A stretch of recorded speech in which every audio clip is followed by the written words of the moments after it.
No one saw this coming. But the strangest thing about Wednesday's General Hospital spoilers is not just Sidwell making another move.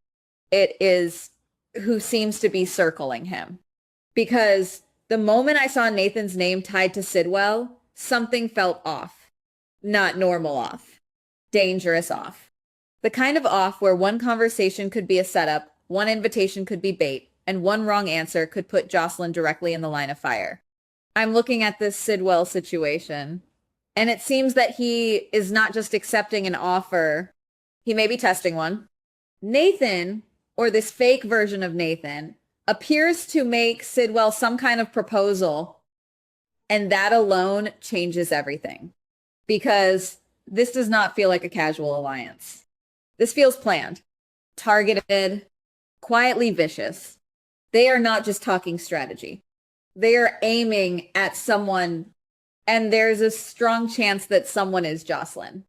That is where the whole thing starts to feel bigger than a normal Port Charles threat.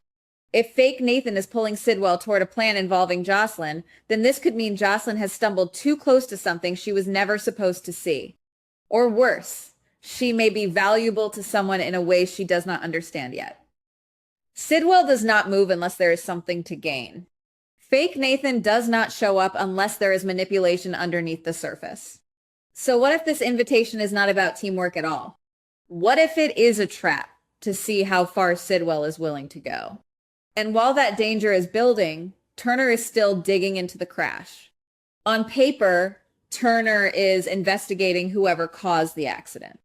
That already sounds messy because the crash around Jordan and Curtis has everyone suspicious. Isaiah is being watched. Curtis is not buying the easy explanation. Jordan is still connected to the fallout. But then there's this other layer, and this is where things get explosive. Turner may discover another secret entirely. Not about the car.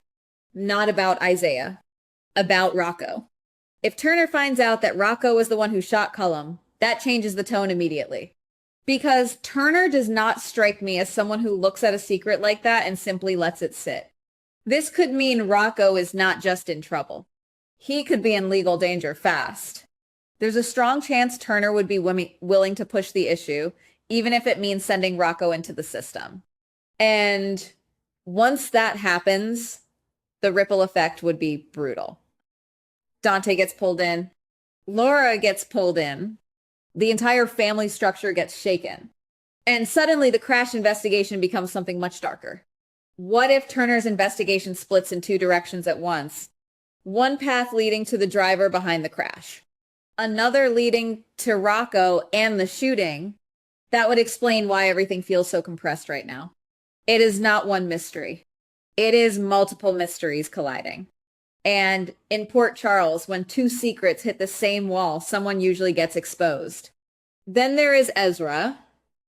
And Ezra linking up with Laura is one of those moves that sounds smart and reckless at the same time. They want to target Sidwell. I get why. Sidwell is not someone you just let roam free. He has too much power, too many resources, and too much confidence. But Laura going after Sidwell directly, that is dangerous.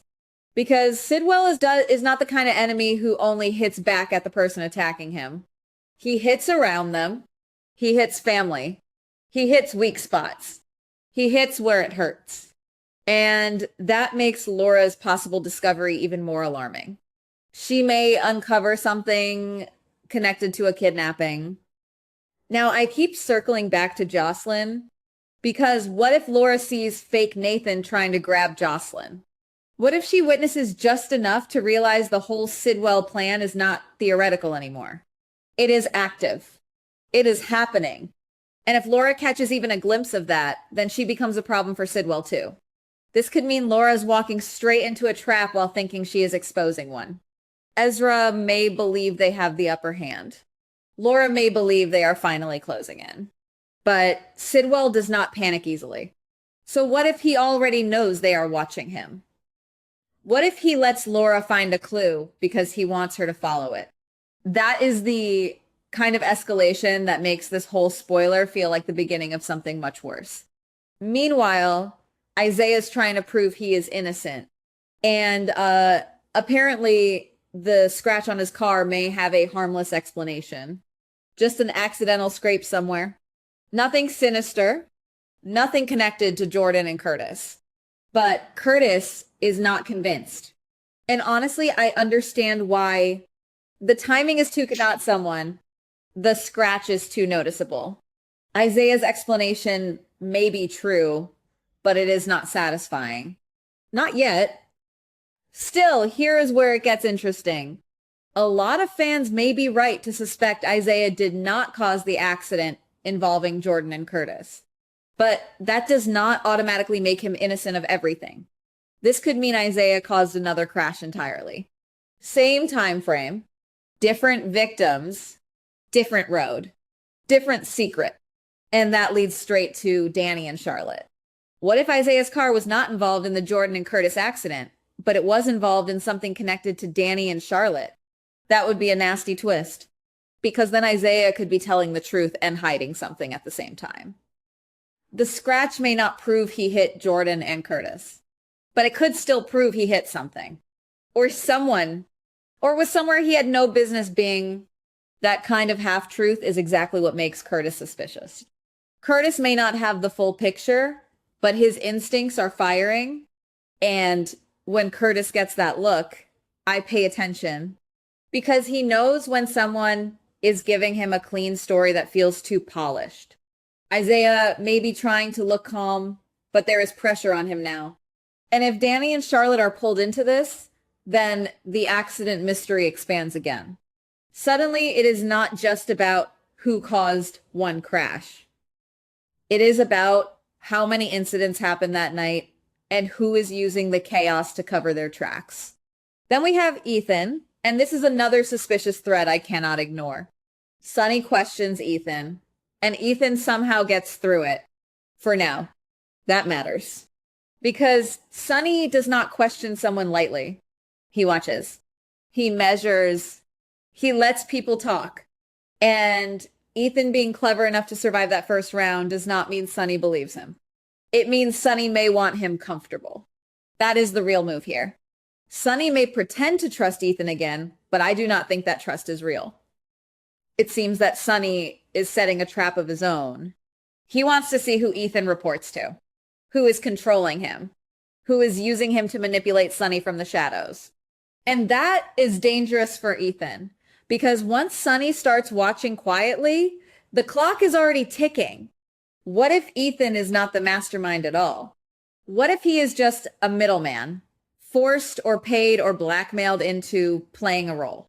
That would explain why he can talk his way through Sonny's questions but still feel unsafe. Sonny may let him walk away, but that does not mean Ethan escaped. It means Ethan is being followed by suspicion now. And whoever is behind Ethan may soon realize Sonny is closer than expected. Then there is Willow and Liz. This warning Willow gives Liz could look small compared to Sidwell, fake Nathan, and crashing cars. But I do not think it is small. Not emotionally, not narratively. Willow warning, Liz feels protective on the surface, but it may also be defensive.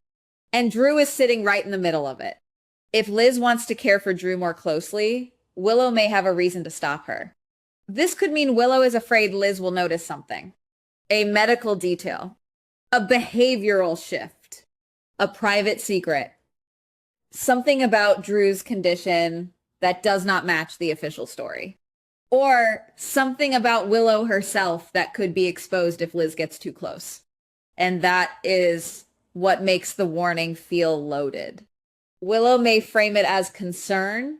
She may act like she is protecting Drew, or protecting boundaries, or protecting stability. But what if she is protecting herself? What if Liz, just by doing her job and following her instincts, is about to discover something Willow cannot afford to have revealed? The Drew situation has already been tense, but this could push it into dangerous territory. Because secrets around illness, recovery, loyalty, and obsession do not stay buried in Port Charles. They mutate. They pull people in. They create sides. And if Liz becomes suspicious, Willow may find herself cornered faster than she expects. So now I'm looking at Wednesday as a chain reaction. Sidwell gets an invitation. Fake Nathan may be targeting Jocelyn. Turner may uncover Rocco's role in Cullum's shooting. Ezra and Laura move against Sidwell. Laura may stumble into a kidnapping clue. Isaiah may be innocent of one crash, but guilty of another. Sonny may be pretending to trust Ethan while hunting the real puppet master. And Willow may be warning Liz because Drew's situation is hiding something much uglier than anyone realizes. That is not one spoiler. That is a pressure cooker. And the biggest question is this: are all these stories separate, or are they quietly connected by one person pulling strings behind the scenes? Because if Fake Nathan, Sidwell, Isaiah, Ethan, and Drew's circle are all hiding pieces of the same larger scheme, then Port Charles is not dealing with random chaos. It is dealing with a coordinated attack. And if Jocelyn really is the next target, then Wednesday may not be the day the truth comes out. It may be the day the trap finally closes. Goodbye. Please like, subscribe, and comment on the GH Spoilers Daily channel.